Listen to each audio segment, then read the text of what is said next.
नमस्कार विद्यार्थी मित्रांनो, एनएक्स मराठीच्या एका नवीन व्हिडिओमध्ये मी अजय तेलंग आपले मनापासून स्वागत करतो। तर मित्रांनो, आज आपण सीमा रस्ते संघटना पुणे यांच्या मार्फत घेण्यात येणाऱ्या भरती संबंधीची माहिती जाणून घेणार आहोत। तब्बल 899 रिक्त जागांसाठी सरकारी नोकरीची संधी तुम्हाला इथे मिळत आहे। तुम्ही 10वी पास असाल, 12वी पास असाल, इव्हन तुमचं आयटीआय झालं असेल तरी या पदासाठी तुम्ही अर्ज करू शकता। ऑफलाईन पद्धतीने अर्ज करायचा, यासाठी फक्त पुरुष उमेदवार अर्ज करण्याकरता इलिजिबल आहे। तेव्हा या पदासाठी तुम्ही जर अर्ज करू इच्छित असाल तर नक्की या ठिकाणी प्रयत्न करू शकता। परंतु अर्ज करण्यापूर्वी या भरती संबंधीची संपूर्ण माहिती तुमच्याकडे असणे आवश्यक आहे, तरच तुम्ही या ठिकाणी या पदांकरिता अर्ज करू शकाल। तर आजच्या व्हिडिओमध्ये आपण संबंधित पदांची माहिती, पात्रता, वेतन, निवड प्रक्रिया व अर्ज सादर करण्याबाबत संपूर्ण माहिती स्टेप बाय स्टेप बघणार आहोत। तेव्हा कोणताही वेळ वाया न घालवता आजच्या व्हिडिओला सुरुवात करूया। तर बघा मित्रांनो, या ठिकाणी आपण सीमा रस्ते संघटना पुणे यांच्या मार्फत प्रोव्हाइड करण्यात आलेल्या पदभरतीच्या जाहिरातीवर आलेलो, ज्यामध्ये सुरुवातीलाच पदांबाबतची आणि वॅकन्सी बाबतची माहिती या ठिकाणी दिलेली आहे। 21 मे 2026 पासून या पदासाठी अर्ज करण्याकरता सुरुवात झालेली आहे। 4 जुलै 2026 अर्ज करण्याची शेवटची तारीख असणार आहे। तर आसाम, मेघालय, अरुणाचल प्रदेश, मिझोराम, मणिपूर, नागालँड, त्रिपुरा, सिक्कीम, लडाख यासारख्या स्टेटमध्ये अर्ज करण्याची शेवटची तारीख 19 जुलै 2026 पर्यंत या ठिकाणी देण्यात आलेली आहे। त्यानंतर तुमचे अर्ज कुठे स्वीकारला जाणार आहे तर बघा, GREF centre Dighi camp Pune येथे तुमचे सर्व अर्ज स्वीकारला जाणार आहे। त्यानंतर इलिजिबल, नॉन इलिजिबल कॅन्डिडेटची जी लिस्ट इश्यू करण्याची जे काही प्रोसेस आहे, त्यानंतर कॉल लेटर्स पाठवण्याची जी काही प्रोसेस आहे त्याच सेंटरच्या माध्यमातून या ठिकाणी केल्या जाणार आहे। अशा प्रकारे अर्ज करण्याच्या तारखा, त्यानंतर अर्ज स्वीकृतीचे सेंटर्स याबाबतची माहिती या जाहिरातीमध्ये सुरुवातीलाच देण्यात आलेली आहे। त्यानंतर एज रिक्वायरमेंट कशा प्रकारची असणार आहे तर 18 ते 27 वर्ष वयोगटातील उमेदवार या पदासाठी अर्ज सादर करू शकणार आहे। त्यामध्ये कॅटेगरीनुसार एज रिलॅक्शन असणार आहे, तर ते एज रिलॅक्शन कशा प्रकारचं असणार आहे याची माहिती पुढे व्हिडिओमध्ये घेणार आहोत। 1 जून 2026 पासून तुमचं वय या ठिकाणी कन्सिडर केलं जाणार आहे। अशा प्रकारची ही जाहिरात आहे। Government of India, ministry of defence अंतर्गत येत असलेलं बॉर्डर ऑर्गनायझेशन हे जे विभाग आहे, या विभागामध्ये तब्बल 899 रिक्त जागांची पदभरती या 6 पदांसाठी या ठिकाणी होत आहे, ज्यामध्ये draughtsman, Hindi typist, store keeper, technical operator, communication operator, executive machinery आणि इलेक्ट्रिशियन ही 6 पदे या ठिकाणी भरल्या जात आहेत। तर या 6 पदांसाठी तुम्ही 10वी पास असाल, 12वी पास असाल, इव्हन तुमचं संबंधित ट्रेडमध्ये आयटीआय झालं असेल तर या पदासाठी तुम्ही अर्ज सादर करू शकता। तर बघा, इथे कॅटेगरीनुसार वॅकन्सी दिलेली आहे। तुम्ही ज्या पदासाठी अर्ज करणार आहात त्या पदानुसार इथे कॅटेगरी वाईज वॅकन्सी दिलेल्या आहे। संबंधित वॅकन्सी बाबतची माहिती तुम्ही जाहिरातीमधून या ठिकाणी घेऊन त्या पदासाठी अर्ज इथे सादर करू शकता।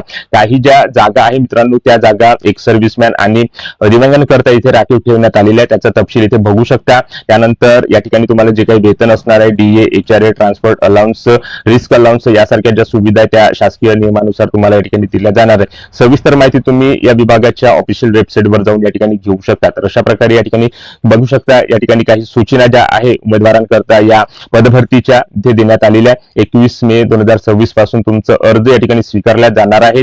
एज कॅल्क्युलेशन तुमचं जाहिरात प्रसिद्ध झाल्यापासून या ठिकाणी कन्सिडर केला जाणार आहे। तुम्हाला जो अर्ज या ठिकाणी पाठवायचा आहे तो A4 साईजच्या गुड क्वालिटीच्या पेपरवर प्रिंटेड करून या ठिकाणी पाठवायचा आहे। अर्ज तुम्हाला पाहिजे असेल तर विभागाच्या ऑफिशियल वेबसाईटवर जाऊन तुम्ही हा अर्ज या ठिकाणी डाउनलोड करू शकता। अर्ज तुम्हाला इंग्लिश आणि हिंदी या 2 लँग्वेज मध्ये या ठिकाणी भरू पाठवायचा आहे। तर अशा प्रकारे अर्ज सादर करण्याबाबत आणि या पदभरतीबाबत काही सूचना इथे दिलेल्या आहेत। तर या सर्व सूचना वाचून तुम्हाला या पदासाठी अर्ज इथे सादर करायचा। तर या पदासाठी ज्या काही पात्रता असणार आहे, ज्यामध्ये शिक्षण पात्रता काय असणार आहे, वयाची अट काय असणार आहे, निवड प्रक्रिया कशा प्रकारे होणार आहे, परीक्षा पद्धत कशा प्रकारची असणार आहे याची माहिती आपण या डायरेक्टमध्ये या ठिकाणी घेणार आहोत। तर सुरुवातीला बघा, एज क्रायटेरिया बाबत माहिती दिलेली आहे। प्रत्येक पदासाठी सुरुवातीला सांगितल्याप्रमाणे वयाची जी अट आहे ती 18 ते 27 वर्षापर्यंत या ठिकाणी देण्यात आलेली आहे। त्यानंतर एज रिलॅक्शन अपर एज लिमिट उमेदवारांकरता कशा प्रकारचं असणार आहे याची माहिती इथे दिलेली आहे। तर बघा, SC ST करता 5 वर्ष, OBC करता 3 वर्ष, त्यानंतर गव्हर्नमेंट एम्प्लॉईज यांच्याकरता कॅटेगरीनुसार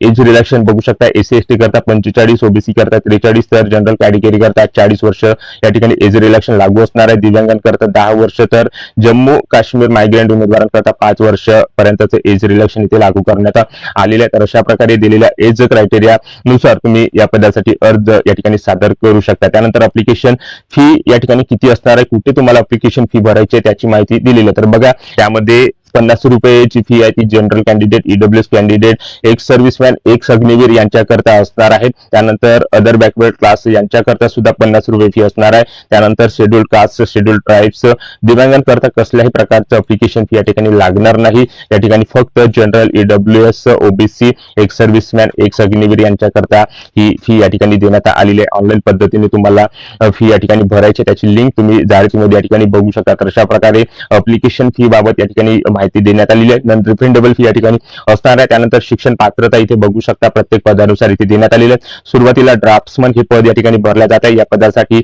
शिक्षण पात्रता सायन्स मधून तुम्ही 12वी उत्तीर्ण या ठिकाणी असाल आणि आर्किटेक्टर 2 वर्षाचं सर्टिफिकेट तुम्ही या ठिकाणी उत्तीर्ण केलेलं असाल किंवा मान्यता प्राप्त इन्स्टिट्यूट मधून ड्राफ्ट्समनशिप सर्टिफिकेट तुम्ही या ठिकाणी उत्तीर्ण केलेलं असाल तर या पदासाठी अर्ज सादर करू शकता. किंवा नॅशनल ट्रेड सर्टिफिकेट 2 वर्षाचं दिलेल्या संबंधित ट्रेड मधलं तुमच्याकडे असेल आणि प्रॅक्टिकल एक्सपिरियन्स 1 वर्षाचा तुमच्याकडे संबंधित ट्रेडचा असेल तर तुम्ही ड्राफ्ट्समन या पदासाठी अर्ज करू शकता. त्यानंतर हिंदी टायपिस्ट या दुसऱ्या पदासाठी ही पद भरती होत आहे. मान्यता प्राप्त मंडळातून तुम्ही 12वी उत्तीर्ण असाल. त्यानंतर हिंदी या विषयाचं 30 शब्द प्रति मिनिट टायपिंग स्पीडचं सर्टिफिकेट उत्तीर्ण तुम्ही केलेलं असाल तर तुम्ही या दुसऱ्या पदासाठी अर्ज सादर करू शकता. त्यानंतर स्टोअर कीपर टेक्निकल या तिसऱ्या पदासाठी पदभरती होत आहे. या ठिकाणी 12वी उत्तीर्ण अशी शिक्षण पात्रता इथे लागणार आहे. या ठिकाणी स्टोअर किपिंगचं नॉलेज तुमच्याकडे असणे आवश्यक आहे. 3 वर्षाचा स्टोअर किपिंगचं अनुभव तुमच्याकडे या ठिकाणी असणे आवश्यक आहे. किंवा स्टोअरमॅन या कोर्सचा क्लास 2चं उत्तीर्ण केलेलं सर्टिफिकेट तुमच्याकडे असणे आवश्यक आहे. किंवा डिफेन्स सर्व्हिस रेग्युलेशन टेक्निकलचं नॉलेज तुमच्याकडे या ठिकाणी असेल तर तुम्ही स्टोअर कीपर टेक्निकल या पदासाठी अर्ज करू शकता. त्यानंतर ऑपरेटर कम्युनिकेशन या 4थ्या पदासाठी ही पदभरती होत आहे. शिक्षण पात्रता 10वी उत्तीर्ण असणे आवश्यक आहे. ऑपरेटर वायरलेस किंवा रेडिओ मेकॅनिक या इंडस्ट्रियल ट्रेनिंग इन्स्टिट्यूट मधलं उत्तीर्ण केलेलं सर्टिफिकेट किंवा defence trade certificate army institute मधलं या ठिकाणी तुमच्याकडे असेल आणि रेडिओ टेक्नॉलॉजीचं नॉलेज तुमच्याकडे असेल तर तुम्ही या पदासाठी अर्ज सादर करू शकता. किंवा क्लास 1 कोर्स वायरलेस ऑपरेटरचा या ठिकाणी तुम्ही उत्तीर्ण असणे आवश्यक आहे. तर अशा प्रकारची पात्रता तुमच्याकडे असेल तर तुम्ही ऑपरेटर कम्युनिकेशन या पदासाठी अर्ज सादर करू शकता. त्यानंतर ऑपरेटर एक्झिक्युटिव्ह मशिनरी या 5व्या पदासाठी ही पदभरती होत आहे. या ठिकाणी तुम्ही 10वी उत्तीर्ण असाल.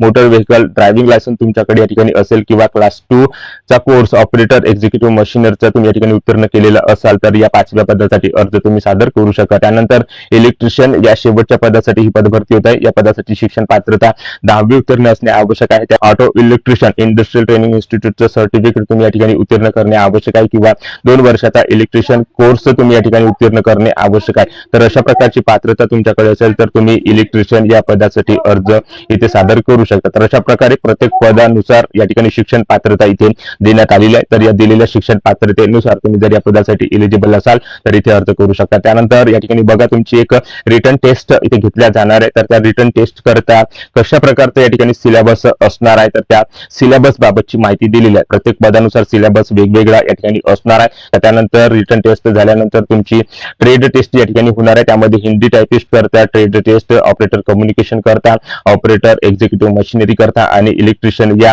4 पदांसाठी तुमची ट्रेड टेस्ट या ठिकाणी घेतल्या जाणार आहे. तर त्याची माहिती तुम्ही या ठिकाणी जाहिरातीमधून इथे घेऊ शकता आणि या पदासाठी अर्ज सादर करू शकता. त्यानंतर काही महत्त्वाच्या नोट्स इथे देण्यात आलेल्या काही सूचना आहेत. त्या सूचना या ठिकाणी तुम्हाला वाचायच्या आहे. फक्त या पदासाठी पुरुष उमेदवार अर्ज इथे सादर करू शकणार आहे. फिमेल कॅन्डिडेटने कशाही प्रकारचा अर्ज इथे सादर करू नये अशा सूचना इथे देण्यात आलेल्या आहेत. उमेदवार हा भारताचा नागरिक या ठिकाणी असणे आवश्यक आहे. त्यानंतर या पदासाठी पे स्केल किती असणार आहे तर या ठिकाणी बघू शकता ड्राफ्ट्समन या पदासाठी ब्रँड 1 चा पे स्केल या ठिकाणी असणार आहे.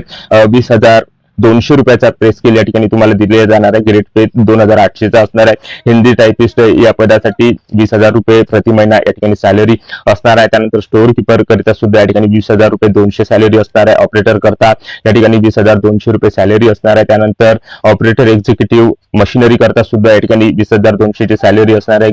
ग्रेड पे जो आहे तो या ठिकाणी 1,900 या ठिकाणी असणार आहे. तर अशा प्रकारे या ठिकाणी वेतन इथे तुम्हाला 5,200 ते 20,200 पर्यंतचा या ठिकाणी असणार आहे. आणि जे ग्रेड सिलेक्ट पे या ठिकाणी असणार आहे 1900 ते 2800 पर्यंतचा या ठिकाणी देण्यात आलेला आहे. त्यानंतर रिक्रुटमेंट प्रोसेस कशा प्रकारची या ठिकाणी असणार आहे, तर सुरुवातीला तुमची रिटर्न एक्झाम टेस्ट या ठिकाणी होणार आहे, त्यानंतर फिजिकल इफिशियन्सी टेस्ट या ठिकाणी होणार आहे, त्यानंतर मेडिकल एक्झामिनेशन आणि त्यानंतर या ठिकाणी तुमचे डॉक्युमेंट व्हेरिफिकेशन करून तुमचं जॉईनिंग या पदासाठी या ठिकाणी केलं जाणार. तर अशा प्रकारची ही पदभरती 6 पदांसाठी 899 रिक्त जागांसाठी या ठिकाणी होत आहे.